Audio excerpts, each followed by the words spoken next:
what kind of damage one can do with improper yoga. This is many years ago. This boy was just about 15 years of age at that time.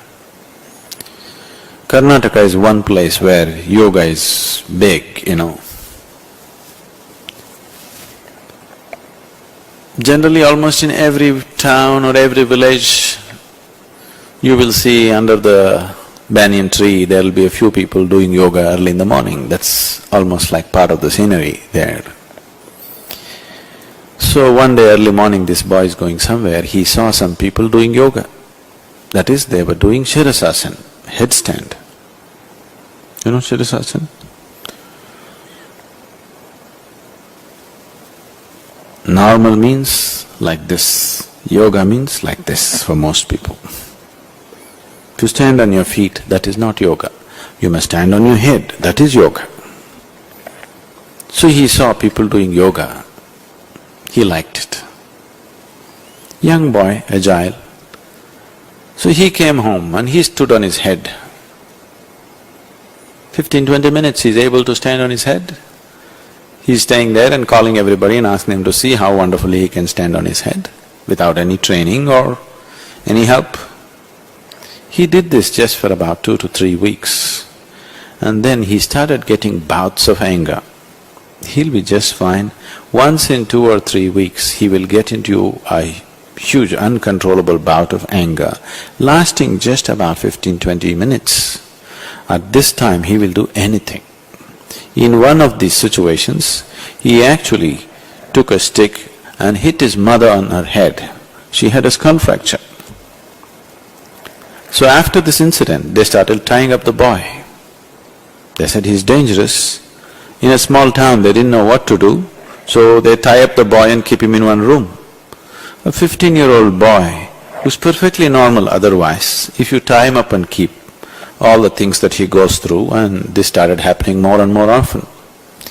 Then when it became, they didn't know how to handle it, they tried to give him sleeping pills, they tried to do all kinds of mantras, tantras, everything. Nothing worked, he started getting more and more violent.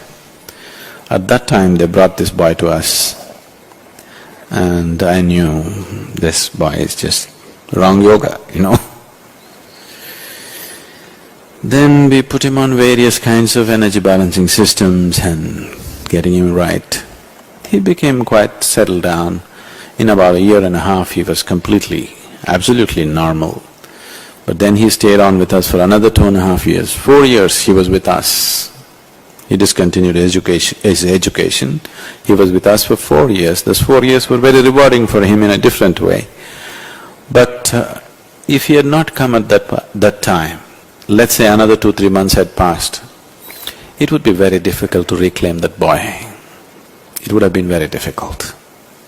I have seen any number of people like this, simply by doing improper yoga. So is yoga dangerous? Yoga is not dangerous. On this planet, I don't know if you come from elsewhere, I don't know. On this planet, stupidity has always been dangerous.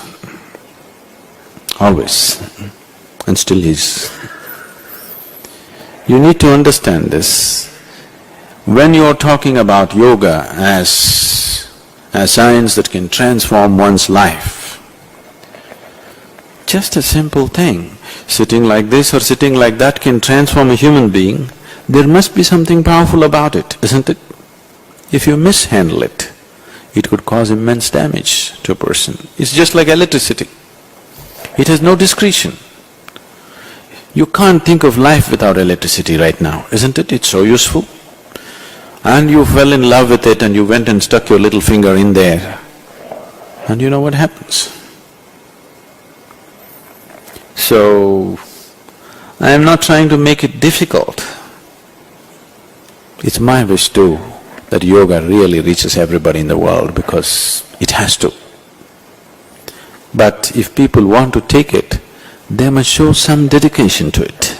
They must show some willingness to spend the necessary time on it, rather than just doing quick yoga. And not only that, they are so frivolous, they want to modify it. For thousands of years, people who come from within, who know the system absolutely well, those people have formulated some things. Upstarts who do not know one thing from the other are modifying it.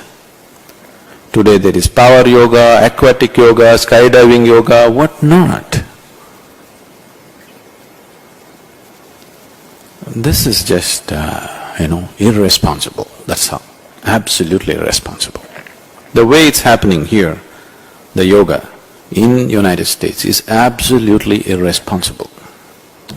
See this 5-day session, see there are a few teachers, ask them how many years of training they've gone through. 4 years of non-stop grinding training.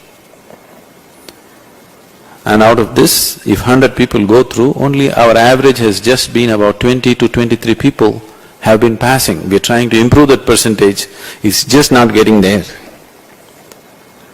Only 20 to 23% actually pass and become teachers. Others, we put them into administrative work and some other work. After training for 4 years. Is this just to make it difficult? No, there is a lot more to it. There is a lot more to it than just what's on the surface.